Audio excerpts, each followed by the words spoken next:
LinkedIn verb LINKING linking verb be with its forms. जोड़ने वाली क्रिया बी और उसके रूप BE। Present form, first form, past tense form, second form, past participle form, third form, present participle form, verb ING form. तो present form जो हमारा first form में वो हो जाएगा be is am are. Past tense form जो second form में that is was और वर। पास्ट पार्टिसिपल फॉर्म जो कि थर्ड फॉर्म में that is been. Present participle form जो कि वर्ब ING फॉर्म में दैट इज़ बीइंग। वर्ब वह शब्द है जिससे कुछ करने या होने का एहसास होता है। जो वर्ब्स कुछ करने का आभास देते हैं उन्हें एक्शन वर्ब्स कहते हैं। वह वर्ब जो सब्जेक्ट से बचे हुए वाक्य को जोड़ने का काम करती हैं वह लिंकिन वर्ब्स कहलाती हैं। ठीक है, उदाहरण है आई एम अ टीचर, मैं एक शिक्षक हूँ। अब लिंकिन वर्ब में क्या है, इसमें एम है, am is a linking verb, वो जोड़ रहा है। लेकिन I a teacher is a wrong verb. Linking verb subject की कंडीशन यानी दशा, अवस्था या हालात बताती है। उदाहरण आई एम अ टीचर। दूसरे शब्दों में जहाँ होने की बात होती है वहाँ वर्ब बी होती है, वर्ब BE होती है। उदाहरण I want to be a good man, मैं एक अच्छा इंसान बनना चाहता हूँ। इसका प्रयोग केवल थर्ड पर्सन सिंगुलर TPS के साथ ही होता है। TPS यानी ही, शी, इट, दिस, दैट और कोई भी नाम, एनी नेम। अब इसमें पर्सन सिंगुलर प्लूरल, पर्सन क्या है, first second third. Singular I am हूँ, यू आर हो, ही इज़ हैं, शी इज़ हैं, इट इज़, दिस इज़ हैं। देन प्लूरल आ जाएगा, वी आर हैं, यू आर हो, दे आर हैं। ठीक है, दैट इज़ हैं, एनी नेम इज़ हैं। एम का प्रयोग केवल फर्स्ट पर्सन सिंगुलर यानी आई के साथ ही होता है। उदाहरण I am a teacher, I am a man, I am an Indian. हम वॉज का प्रयोग वहीं करते हैं जहाँ प्रेजेंट टेंस में हमने एम और इसका प्रयोग किया था। पर्सन सिंगुलर प्लूरल, पर्सन क्या है, first second third. Singular I was था, यू वर थे, ही वॉज था, शी वॉज था, इट वॉज था, दिस वॉज था, दैट वॉज था, एनी नेम वॉज था। प्लूरल वी वर थे, यू वर थे, दे वर थे। हम इसे इस तरह समझ सकते हैं कि वर्तमान काल में जहाँ जहाँ इज़ व एम आता है, भूतकाल में वहाँ वहाँ वॉज आता है, और वर्तमान काल में जहाँ जहाँ आर आता है, भूतकाल में वहाँ वहाँ वर आता है। उदाहरण दे वर लेट, वह लेट थे। वी वर इल, हम बीमार थे। एक्सरसाइज अभ्यास, इसमें मैंने डायरेक्ट लिखा है। ठीक है, clap, run, go, fight, read, sleep, sing, watch, teach, wave यानी हाथ हिलाना, walk, come, dance, jump, sit, stand, talk, write, play, kick. Kick मतलब लात मारना। वर्ब्स, वर्ब्स दो तरह की होती हैं। First one is main verb, second one is helping verbs. Helping verb सहायक क्रियाएं, क्या है, is, am, are, was, were. Definition, सहायक क्रियाएं वह होती हैं जो मुख्य क्रियाओं को अपनी बात पूरी तरह से कहने में या अनेक या उनके अर्थ का विस्तार करने में सहायता करती हैं। Helping verbs are verbs that help the main verb in a sentence by extending the meaning of the verb. दूसरे शब्दों में सहायक क्रियाएं वाक्यों को प्रश्नवाचक और इंट्रोगेटिव, नकारात्मक नेगेटिव बनाने में और उनके काल और टेंस बताने में मुख्य क्रियाओं की सहायता करती हैं। बी, प्रेजेंट फॉर्म वर्तमान, पास्ट फॉर्म भूतकाल। प्रेजेंट के फॉर्म्स क्या है, is, am, are. Past forms क्या है, वॉज और वर। फिर है कंटिन्यूस टेंस बनाने में उपयोग। उदाहरण आई एम लर्निंग इंग्लिश, मैं अंग्रेजी सीख रहा हूँ। कंटिन्यूस का मतलब क्या हुआ, which is something is going on, like हो रहा है, continuous process. She is dancing, वह नाच और नृत्य कर रही है। दे आर सिंगिंग, वह गा रहे हैं। द ट्रेन वॉज मूविंग, रेलगाड़ी चल रही थी। बिकॉज क्या है, वॉज, पास कंटिन्यूस मतलब हो चुका है। दे वर टॉकिंग, वह लोग सोच रहे थे। फिर दे डिनोट्स प्लूरल, मतलब बहुत सारे लोग। उदाहरण आई एम लर्निंग इंग्लिश, मैं अंग्रेजी सीख रहा हूँ। अब इसमें आई नॉट एम लर्निंग इंग्लिश और आई एम लर्निंग नॉट इंग्लिश, और मतलब इस तरह के जितने भी सेंटेंसेस हैं वो रॉन्ग हैं, वो नहीं चलेंगे। नेक्स्ट है नकारात्मक और नेगेटिव वाक्यों में नॉट का स्थान फिक्स्ड यानी कि निश्चित है। सहायक क्रिया ही वह क्रिया है जिसमें नॉट लगाया जा सकता है। I am not learning English, right sentences. उदाहरण she is dancing, they are singing. She is not dancing, they are not singing. The train was moving, the train was not moving. They were thinking, वह लोग सोच रहे थे, they were not thinking. Interrogative sentences, प्रश्नवाचक वाक्य बनाने के लिए सहायक क्रिया को वाक्य के शुरुआत में रख दिया जाता है। सब्जेक्ट और कर्ता, जैसे आई, शी, दे, ट्रेन के पहले हेल्पिंग वर्ब्स को लगा दिया जाता है। उदाहरण I am learning English, am I learning English, क्या मैं अंग्रेज़ी सीख रहा हूँ। She is dancing, is she dancing, क्या वह नृत्य कर रही है। They are singing, are they singing, क्या वे गा रहे हैं। The train was moving, was the train moving, क्या रेलगाड़ी चल रही थी। दे were thinking, were they thinking, क्या वे सोच रहे थे। इसी तरह इंट्रोगेटिव और नेगेटिव को मिलाकर इंट्रोगेटिव नेगेटिव वाक्य भी बनाया जा सकता है। उदाहरण इजेंट, आर नॉट, इज और are not. I am learning English, am I not learning English. She is dancing, is she not dancing? The train was moving, was the train not moving or was not the train moving? Practice exercises हैं dash it working properly, तो इसमें आप is और was दोनों लिख सकते हो। She dash very busy at the moment, she is very busy at the moment. You dash not teaching today, you are not teaching today. I dash trying to do that difficult job. Am or yours, am और was, I am trying to do that difficult job और was भी हो सकता है। They dash helping their mother, they are helping their mother. My children dash not busy that day, my children were not busy that day. She dash absent yesterday, she was absent yesterday. Last Diwali I dash in Kolkata, last Diwali I was in Kolkata. What dash you doing here now, what are you doing here now. You and your wife dash cooking dinner last night, you and your wife were cooking dinner last night.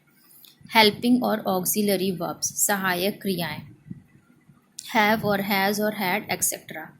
अब have में क्या है, present form में has और have हो जाएगा और past form में वो हैड हो जाएगा। हैज़ कोई अलग क्रिया नहीं है, वह हैव का वो रूप है जो थर्ड पर्सन सिंगुलर के साथ उपयोग किया जाता है। हैज़ और हैव का अधिकार पोजीशन बताने के लिए इस्तेमाल किया जाता है।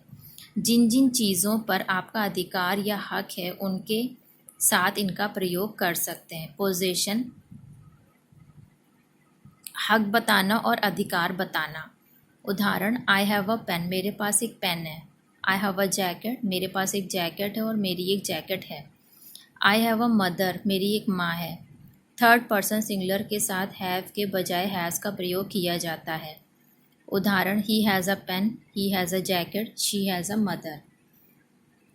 फिर पर्सन में singular plural, person first person, second person, third person.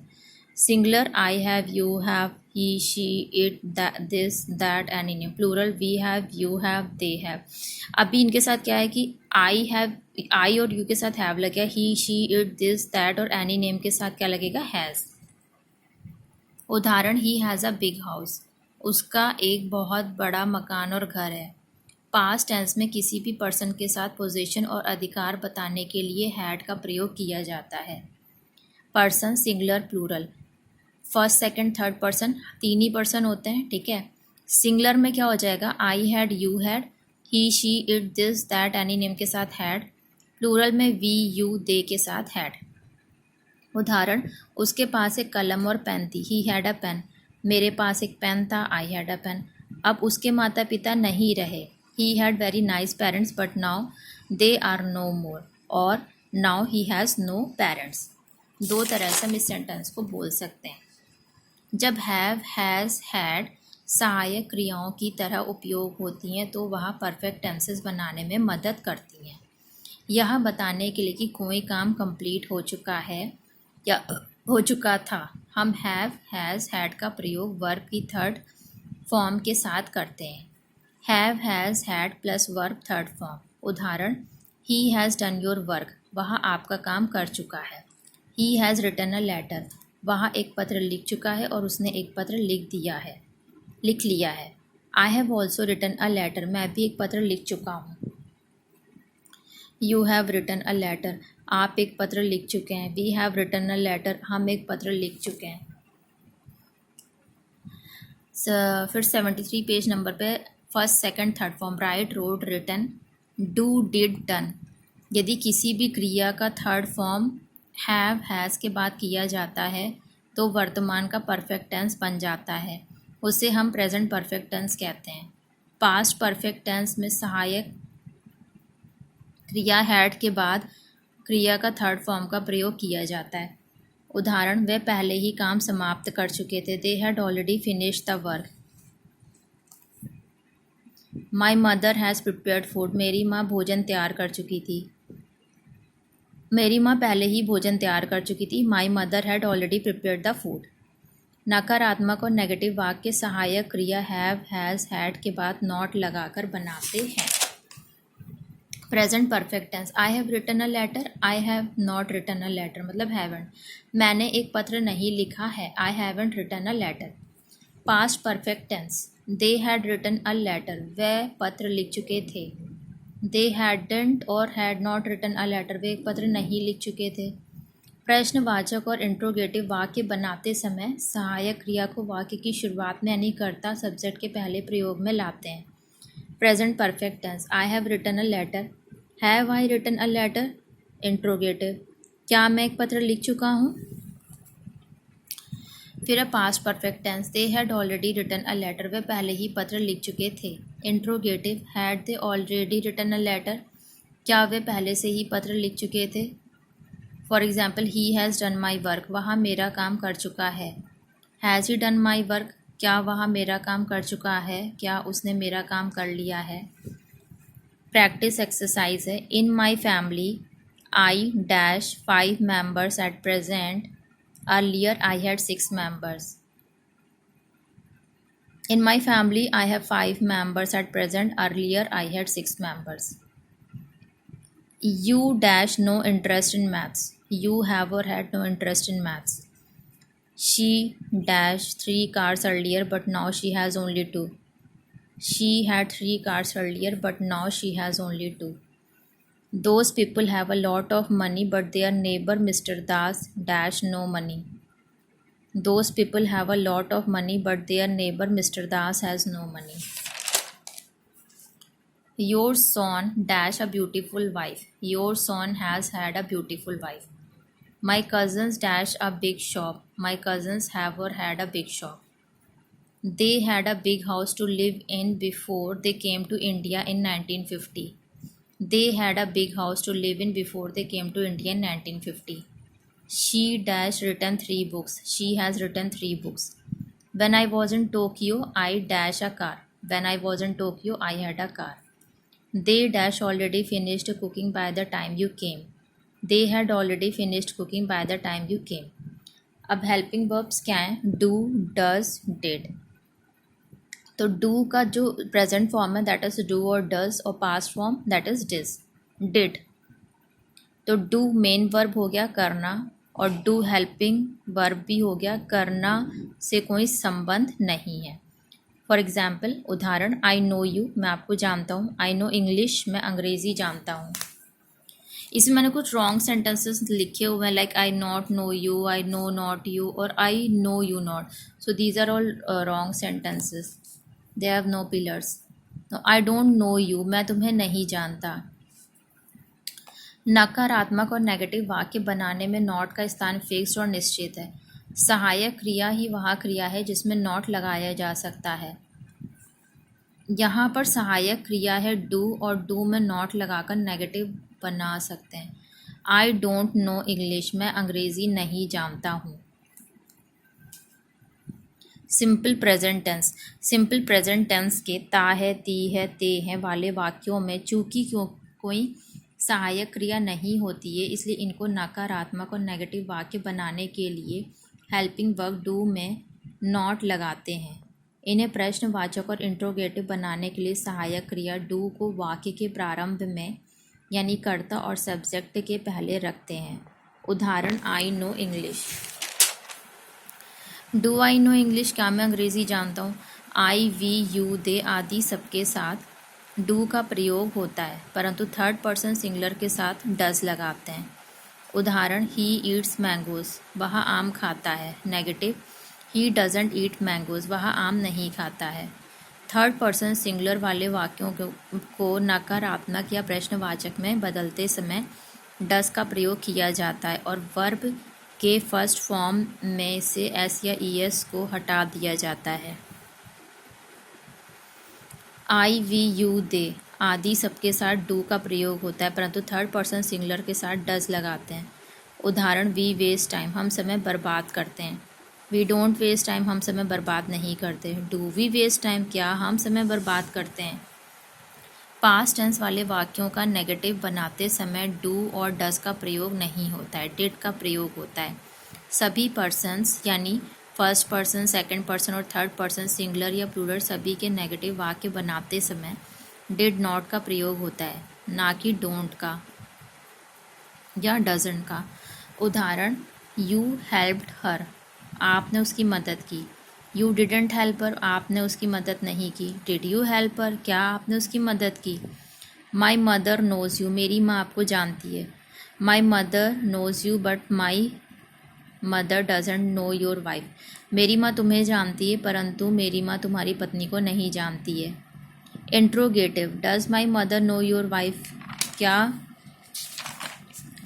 मेरी माँ तुम्हारी पत्नी को जानती है। No your mother doesn't know my wife but my wife knows your mother, नहीं तुम्हारी माँ मेरी पत्नी को नहीं जानती लेकिन मेरी पत्नी तुम्हारी माँ को जानती है। यू अर्न एनफ मनी, तुम पर्याप्त पैसा कमाते हो। पर्याप्त या ना enough. You don't earn enough money, आप पर्याप्त पैसा नहीं कमाते हो। फॉर क्वेश्चन के लिए, do you earn enough money, क्या आप पर्याप्त पैसा कमाते हो। यू स्पीक इंग्लिश, आप अंग्रेज़ी बोलते हो। इंट्रोगेटिव में क्या हो जाएगा, डू यू स्पीक इंग्लिश, क्या आप अंग्रेज़ी बोलते हो। देन डू में क्या है, प्रेजेंट फॉर्म डू और डज, पास्ट फॉर्म डिड। अब इसी में हम थर्ड पर्सन जब हम आएंगे उस पर, तो आई, वी, यू, दे के साथ डू और थर्ड पर्सन सिंगुलर के साथ डज। प्रैक्टिस एक्सरसाइज है डू और डज और did. You know her but I dash not, you know her but I don't. She dash not come to her school these days, she doesn't come to her school these days. Why dash you buy it yesterday, why did you buy it yesterday.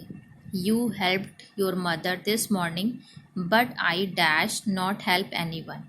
अब इसे past tense में बनाना है तो क्या हो जाएगा, You helped your mother this morning, but I didn't help anyone। We dash not agree with you, present tense में तो we don't agree with you। Your brother dash not go anywhere last Friday, your brother did not go anywhere last Friday।